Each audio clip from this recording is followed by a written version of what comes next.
Eden disappeared once. We looked everywhere for her. She hadn't gone far. We found her up in her treehouse. Cece finally climbed up there, and he found her, and she was asleep, and he brought her down. And the next morning, we asked her, what were you doing up there? And she said that she had to leave a message in case we ever moved away from this house. So one day she could come back, and she'd look up in the tree, and she'd find the note.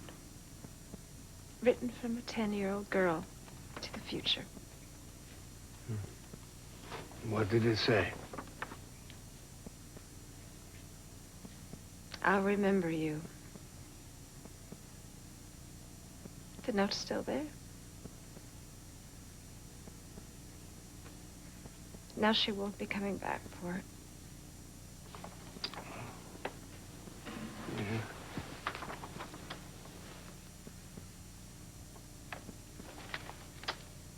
You know what I think? I think that Eden is a very fine and brave young woman.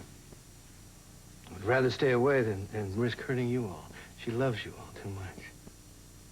I don't even know whether I would have that kind of unselfishness, but I admire her for it. Did you read the part about Cece and me? Yeah. I think that's wishful thinking. What child doesn't want their parents back together again? But wishful doesn't make it so.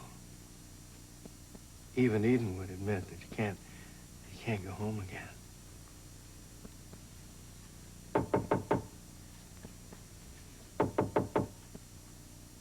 Come in.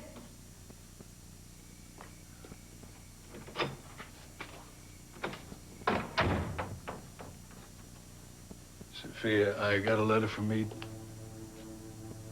I know, so did I. The hell are you doing here? Please, I asked him to come over. Why don't you mind? Of course not. I'll take a rain check, all right? Mind if I call you later to see if you're okay? I wish you would. I'll be here. Sissy, I'm very sorry. For everything.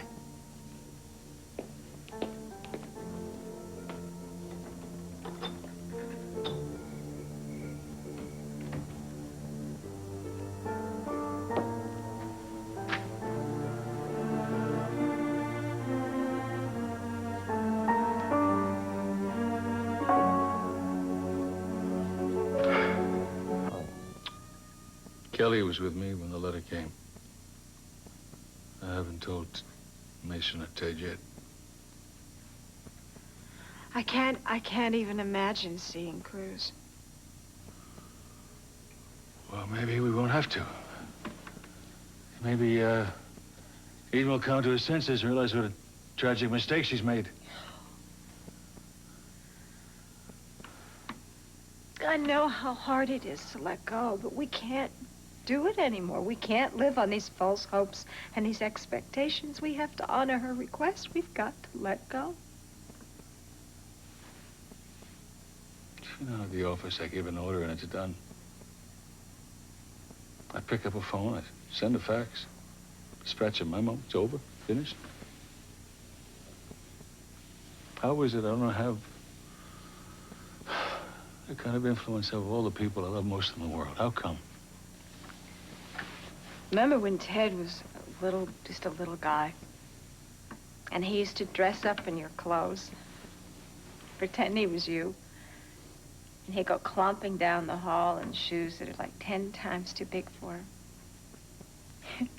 And he'd do an uncanny impression of you, bellowing out orders to Kelly and to Eden. I remember. And I remember you laughing at him and telling him there's more to being a father than giving orders.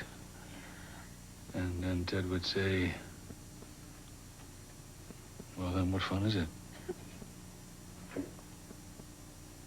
What fun is it? Huh? What fun is it when we're all scattered and separated like strangers? You're living here, Eden, God knows where, me still up at the house. I'm just supposed to accept it. This isn't the way it's supposed to be. It's not. I know. I mean, I had a picture in my mind what it's supposed to be. It's supposed to be you and me and the children and the grandchildren. Out on the lawn in the summertime with the sun shining down and we're sitting in chairs, we're taking pictures. Divine chaos. Kids running around having a wonderful time with the sun shining on your beautiful hair. Not gonna happen anymore, is it? Tell me how, from where we started, we ever came to this day. Can you tell me how? Together.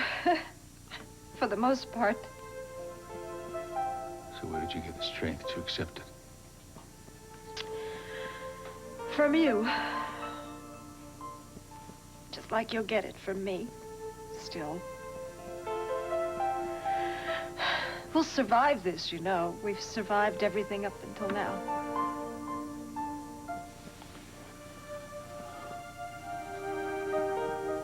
Survival is such a value now. Yeah, when that's all there is. You know what I think? Sometimes I think all there is you and I. I think the same thing. But only sometimes.